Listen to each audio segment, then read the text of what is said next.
Now, on 105.9 FM and streaming worldwide on the WMAL app, O'Connor and Company.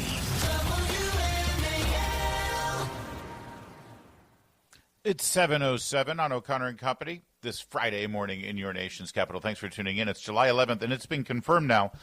We've done a deep dive, researched this, 1,000% free Slurpee today. Yes, a free small Slurpee at 7-Eleven for 7-Eleven Day and Friday. Thank you, Patrice. That's the kind of investigative journalism that our listeners have come to expect, rely on here on O'Connor and Company. Get your free Slurpee and enjoy yourself. Don't drink it all at once. Brain freeze. Yeah, if you do, just put the tongue at the top of the roof of your mouth. You'll be good in a second. Can I tell you something very strange? My brother-in-law, my wife's sister's husband, good guy, he is incapable of getting a brain freeze biologically. Really? And he tries. He goes out of his way. He wants to experience what everyone else knows is a brain freeze, and he can't do it. Yeah. Weird, huh? So if he puts his tongue at the roof of his mouth, maybe that will work too. Maybe it'll cause the reverse. I'll throw that out there. I know he's been trying for years now. 7:35, we'll talk to Reagan Reese of the Daily Caller, and at 8:05, Mark Hemingway. That's Patrice. I'm Larry, and here comes Tom Fitton, president of Judicial Watch. Good morning, Tom. Good morning. How are you both? Good, thank you. Great. And How are hopefully you can elevate the conversation beyond the scientific phenomenon that is known as brain freeze. I doubt it. A couple of things. I first want your thoughts. I want to get into the one-year anniversary of the assassination attempt on President Trump's life. But first, your reaction to what we've all been sort of discovering this week and uncovering with regard to the Epstein files, whether they even exist or not, and what the latest is on this, because I know at Judicial Watch you've been trying to get some FOIAs on all this stuff. Yeah, that's right. We have a federal lawsuit for essentially all the Epstein records. And I got to tell you, that memo that was unsigned, undated, and leaked was pretty confusing and disturbing in some respects, mainly about the memo's decision as announced by the Justice Department and FBI to not release anything. It became particularly strange because the day after the memo's release, more or less, they're telling the court in our case, well, we're still reviewing documents for potential release. So it's confusing in many ways. It seems like a predominant argument here, as people are trying to sort of forensically, after the fact, figure out exactly what this memo was meant to achieve and what's really going on there, is that there are a lot of people, very high-profile names, that may be included in these files that are, in fact, innocent, that even though their names have been named, they're not actually guilty of anything, and in deference to, because let's face it, Tom, as soon as these records come out and anyone's name is there, they're going to be presumed guilty. It's going to be presumed that they did all the horrible things that Jeffrey Epstein was known to have done. Is that a valid argument for basically saying nothing to see here, case closed, move along? No, it's not. And, depending on the context in which the names emerge, it's just information. And Epstein was a billionaire who had a lot of business communications and contacts and information about that. People will ask questions, but many names have already been released that he was in communication with. It just raises questions and people answer them. I mean, President Trump, notably knew him for a period of time, and once he seemingly figured out what he was about, didn't want to deal with him anymore. Yeah. What's the issue there? I'm not convinced that this is it could be an excuse not to release information, but under FOIA, I don't know if it's a reason. Yeah. Well, Tom, I think we all recognize that, yes, you might have been mentioned, a person might have been mentioned in relation to Jeffrey Epstein, but there's nothing wrong with them coming out, clearing their name and explaining. And you know what? The chips will fall where they fall, but there should be some transparency. I'd love to just to shift over to another, interesting case where we don't have a lot of information, which is, the assassination attempt on President Trump last year in Butler. We're coming up this weekend on the 1-year anniversary since that time. And I don't know if we know much more about the assassin than we have, within the first couple of months of the assassination attempt. What is going on in that case here, Tom? As best I can tell, the FBI hasn't released one document under FOIA since a year ago. That's amazing. We're just finding out today in the Washington Post the name of the Butler County SWAT team member who may have been the one who actually stopped the assassination. His name is Aaron Zeppelini, a big guy who fired his rifle and caused, it looks like, caused Crook to stop to allow the Secret Service sniper, who missed, really screwed up in my view, to get his act together and actually take him out finally. But let me take another tack here.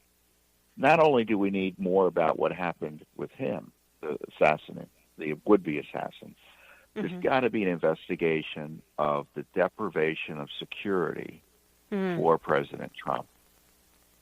Some of this is incompetence by the Secret Service. It's a disastrous organization. I'm not confident that it's been reformed or even capable of being reformed. But secondly, we know the Biden administration denied the president adequate Secret Service protection. He had to curtail his campaigning. He was under not only obviously just general threat because of his role and his prominence, but the Iranians were trying to take him out. Yet the Biden administration refused to provide him with adequate protection. And in my view, there should be a criminal investigation of that, just, not, quote, an analysis. So why haven't they? I mean, it seems like it would be in the not only interest of transparency and openness and giving the American people some confidence in the way our federal government and the Secret Service are operating in a very vital role to protect the president and those in the chain of command there for the presidency, which, by the way, should be enough. But frankly, that also sort of serves President Trump's political interests, I would think, to show the incompetence of the prior administration. So why do you think this hasn't been done? I'm not quite sure if it's on the radar there in terms of everything that's going on, but it would be consistent in the sense that just generally these agencies are slow to get on the ball when it comes to transparency. And we kind of going back to the issue we opened up with, we kind of saw how they messed up the initial release of information about Epstein earlier this year. And it's entirely too reactive, and they kind of wait to be sued and for people like me to start yelling till they start releasing material and then it's not proactive, it's just more reactive. Based on what you know, Tom, about the assassination attempt of Donald Trump, did Thomas Matthew Crooks, 20-year-old resident of Bethel Park, Pennsylvania, that's pretty much all we know about him at this point, do you think he acted alone, number one? And number two, do you have any understanding of what his motive may have been? Do you know? I mean, it's amazing. It's a year later, and we don't know basic answers to those questions. Did he act alone? And what was his motive in trying to assassinate Donald Trump? We don't know. There's some indications. We did get some more material from the locals Judicial Watch did up in Pennsylvania than we have from the government in terms of photographs and material from the event that took place, or the attempted assassination and the murder of the poor individual. But read this, listen to this in the Washington Post today.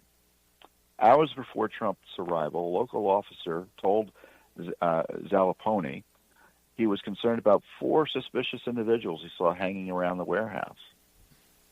The 4 people, each wearing distinctly colored shirts, had remained even as the property owner tried to shoo spectators away. The officer referred to one of the suspicious individuals, who Zappalini later learned was Crooks, as gray shirt. Wow. Interesting. Isn't that interesting? And again, Yeah. I don't know what to make of it other than it's in the Washington Post today. Right. So I don't know if I can believe it.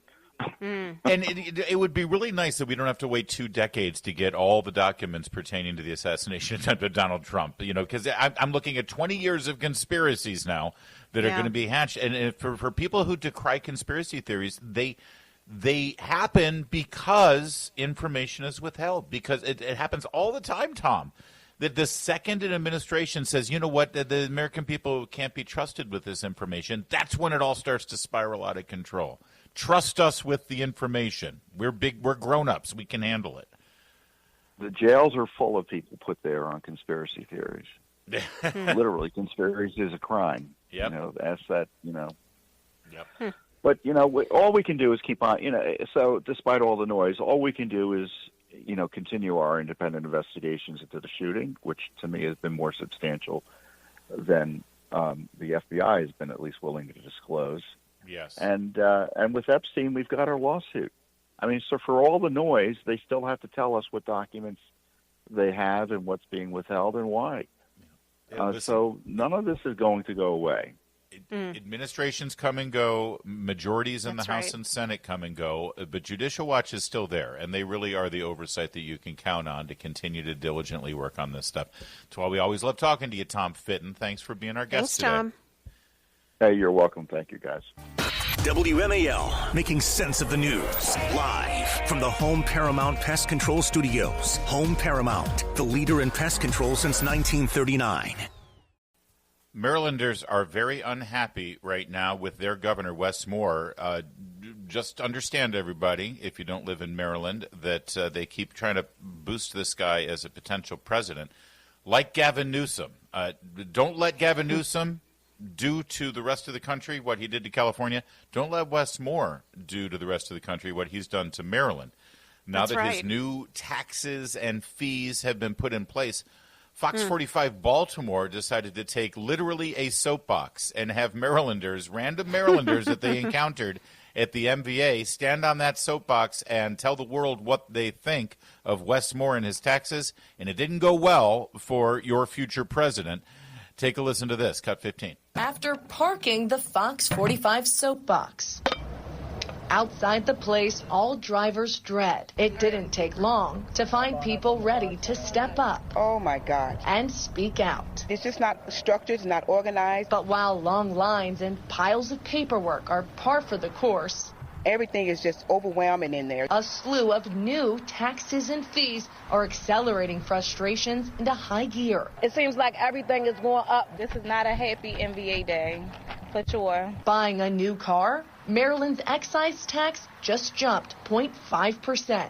Everything is being so expensive now, and it's really hard to survive. I'm on my soapbox. How about something older? Check, check, check. I was told that they had just changed the law on historic tags. Robert Jockins told his decades-old Ford Explorer no longer qualifies. I'm a single dad, so it was what I could afford. Subjecting him to emissions inspections he didn't budget for, and the cost of which are rising too, doubling from $14 to $30. The state's raising fees. In my opinion, it hits people who are struggling for money the hardest.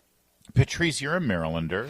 So am I. Yes, I am. I'm so confused. Help me out. You follow that, and you're smarter than me. You have college degrees and everything. I don't have any of that fancy stuff.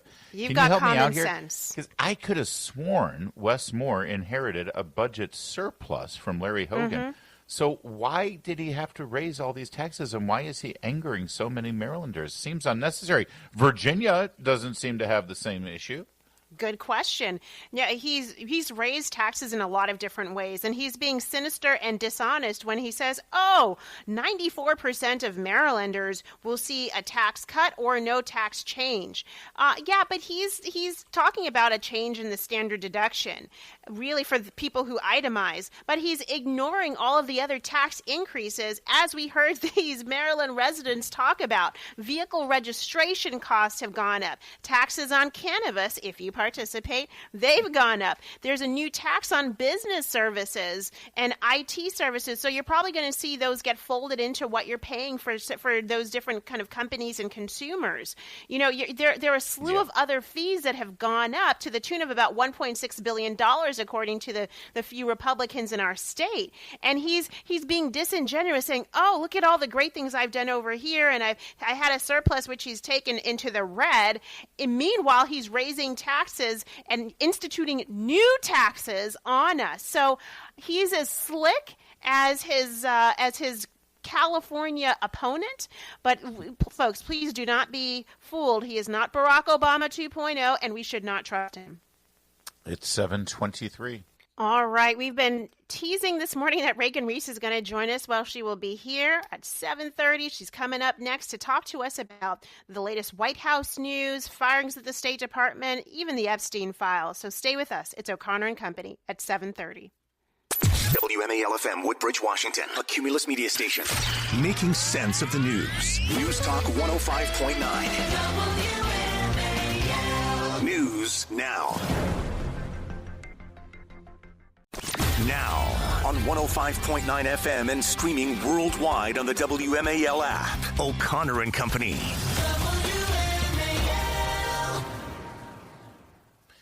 7:36 now on O'Connor and Company. Thanks for tuning in on a busy Friday. We're tackling a lot of topics here. And at 8:05, everyone's talking about the Superman movie. Mark Hemingway will give us his perspective on why Hollywood just can't create masculine stars anymore, and it's a problem for our pop culture. Larry O'Connor is here. Patrice Onwuka's back from vacation. Good to have you back, Patrice. It's good to be here. Happy Friday. Get your Slurpee today. It's 7-Eleven. Absolutely. Reagan Reese doesn't have time for a Slurpee, man. She is running around like a crazy person because she's the White House correspondent for Daily Caller. Reagan, always good to talk with you. Pride of Hillsdale College. Thanks for joining us. Yeah, thanks for having me. Happy Friday. So a couple of things here. First, you've sort of gotten a download here on the latest with the Epstein story. We've been talking about it quite a bit this morning.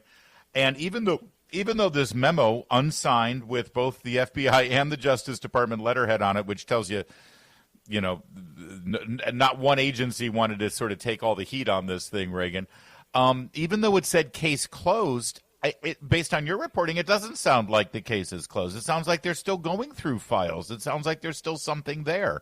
Can you explain this to us, please? Yeah, well, first I'll tell you, Larry, not a ton of people within the administration knew about the memo, and it seems like a lot of people were caught off guard within the administration, and it was kept pretty contained, which I think speaks volumes about this decision. But when it comes to the case closed, this seems so abrupt, and I think it was very disappointing to President Trump's base to all of a sudden be strung along for so long. You're going to have this bombshell in the Epstein files. You're going to get all of these files posted online in binders, whatever, and then you get a memo late on Sunday night. It's a holiday weekend, and it says that this is it. We don't have anything for you. And speaking to senior administration officials this week, they told me that even they aren't sure if the case is closed, that there are still documents that are sealed up in various ongoing cases, specifically that Maxwell case, where they said they couldn't really say with confidence that this is over. I think that the administration wants this to be over. I think they want to move on because I don't think this is very flattering at all. But this is something that they still know could come up. They say witnesses could come forward at any point that they don't know about. Law enforcement could always open up an investigation, et cetera. So it's quite possible that you could hear about the Epstein files down the road, again, despite, the Trump administration's best efforts to move on. What's interesting, we are hearing a lot of criticism against Pam Bondi here, including Megyn Kelly, who said this is going to be her undoing. This is going to take her pretty much out of office. These are her walking papers. Is there a sense of how, when it comes to how, really what's going on with her? Was she, in your reporting here, you said a source added that people close to her fear that she was unprepared or inadequately prepared for this, and she's kind of she's the fall gal in this whole situation. What else else are you hearing about this? And like, when it pertains to Pam Bondi, what this is going to mean for her going forward? Yeah, I think there was a lot of overpromising. And my understanding of the situation, based off of what my sources told me, is that she is maybe taking the fall for some low-level guidance, that there might have been some staffers who were misleading her on what was in the files, or, explain, like, not really representing the case well to her. I think the perfect example to illustrate this is when she went on Fox News on February 21st, and John Roberts asked her if she was reviewing the client list. She said, yes, it's on my desk right now. Well, I found out from a source that she did, in fact, have Epstein-related documents on her desk, but she herself hadn't reviewed them yet. So it's quite possible that maybe she did think she had a client list on her desk, or was just speaking like, yes, I have these documents, and didn't really understand exactly what she had in front of her.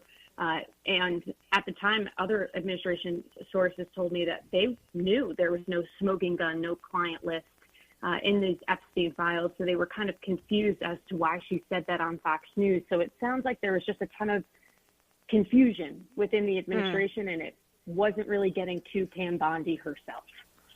Well, more to come there, and I know that Reagan Reese at Daily Caller will be looking into it. Let's shift gears here. You had another exclusive story late yesterday about pending layoffs at the State Department.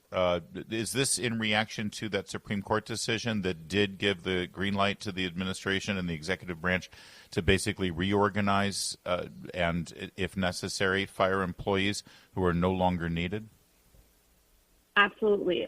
In April, the State Department actually started their reorganization plan. They had come up with how they were going to reorganize the State Department, consolidate, pare it down, and they had to stop because of the ongoing legal battle. And so as soon as the Supreme Court got this go-ahead from the Supreme Court, we're now seeing them take action, saying full steam ahead. And so they're going to make a quite significant reduction to force. I believe it's estimated about 17%. That's what a senior State Department official told me.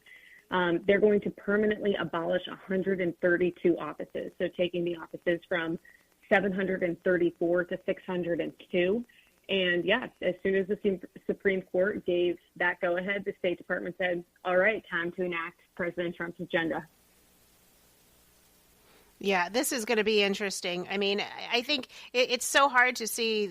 For a lot of people are worried about just these big cuts. Do you have a sense that there are going to be more cuts beyond just the State Department, some of the other federal agencies? Have you had any intel that other agencies will be doing some mass layoffs as well? That's a great question, and you probably just gave me something to do today, so I'm going to write that Okay. down. I should be figuring that out. I do want to note one thing that a senior State Department official said to me before, kind of just justifying why they're going to be, reducing the size of the State Department. From 2008 to 2024, the state headcount went from 65,000 employees to 81,000 employees, and that's a 25% increase. So they're going to be reducing the State Department now by about 17%.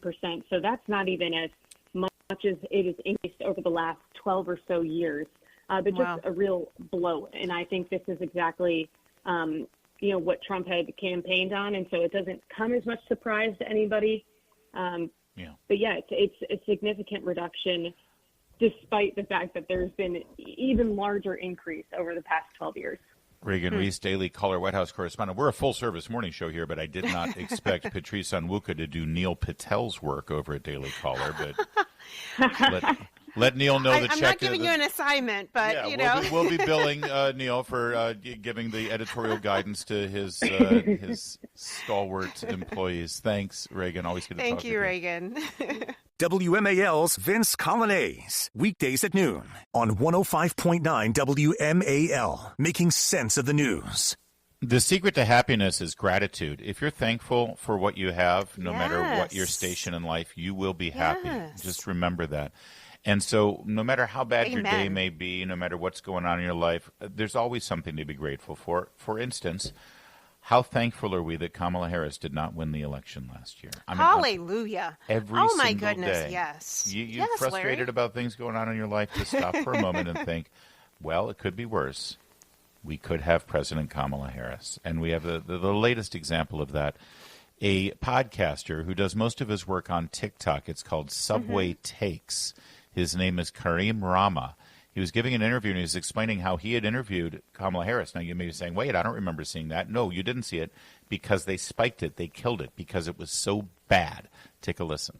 Emailed me. They emailed. They get an email from the DNC. Emailed me. They emailed. They get an email from the DNC. Okay. And they said, hey, Kamala Harris and Tim Walz are really interested in being on your show. I said, that sounds cool. What happened with Kamala? Her take was really confusing and weird and not good. And so mutually agreed that we shouldn't publish it. I see. And I got lucky because I didn't want to be blamed for her losing. Her take was that bad? It was really, really bad. It was bacon as a spice. Bacon as a spice. She talked about bacon being a spice. It was so bad. And so he refused to run. He didn't run it. The DNC agreed, yeah, it's really bad. Please don't run it. So, and he said he's grateful because he was afraid he'd get blamed for her losing, which, by the way, apparently Sonny Hostin of The View gets that blame. Maybe we should start blaming the candidate because she's a moron and thinks bacon is a spice. So, two things there. Number one, how bad is she? And aren't we glad that she didn't win? But number two, why is nobody scrutinizing this podcaster for agreeing to not run it? I mean, you interview a presidential candidate and you decide not to run it because you think it'll be damaging. Let me just tell you, everyone, that's never going to happen here. All right. People want to know what's the difference between podcasting and broadcasting. That's a great example right there. Standards, practices, ethics. Trust me, if we interview a candidate, you're going to hear it good, bad, and ugly. So this is so interesting. His name is Kareem Rama. He is a Muslim practicing. So for her to mention to him, oh, yeah, bacon is a great spice, I think that's an insult to a man who doesn't eat pork. Not very halal. Yeah, exactly. Number two, this tells me that the Harris campaign reached out and the DNC reached out to a lot of different podcasts. We assume that they weren't utilizing the podcast universe to try to get their message out. Perhaps it's the case that maybe they did, but all the podcast interviews that they agreed to do were so woeful, like this one, that they suppressed those podcasts from coming out because they knew they would have hurt her rather than helped her. I mean, it's really remarkable the fact that at every what we saw of Kamala Harris on the campaign trail was actually her best output, even with CBS editing it, and all of these interviews being scripted and the seating arranged just so right to make her look better. All of this was lipstick on a pig. And at the end of the day, we still saw through that. And she was not elected. So to your starting point, yes, we are so grateful to the Lord for how the election turned out last year. Lipstick on a pig? Really? This is how you're going to get us in trouble? Patrice Onwuka comparing Kamala Harris to a pig. There you go. That's fine. You said that, not me. I just said the whole look of trying to get her elected. I see. You're scheme, just bringing it back to bacon. Scheme. Is what you're doing. Well, and she's the one who talked about bacon, so as a spice, which it is not, folks. It's a topping, and it's a delicious breakfast item. It is not a spice in food. Thank you. 7:54.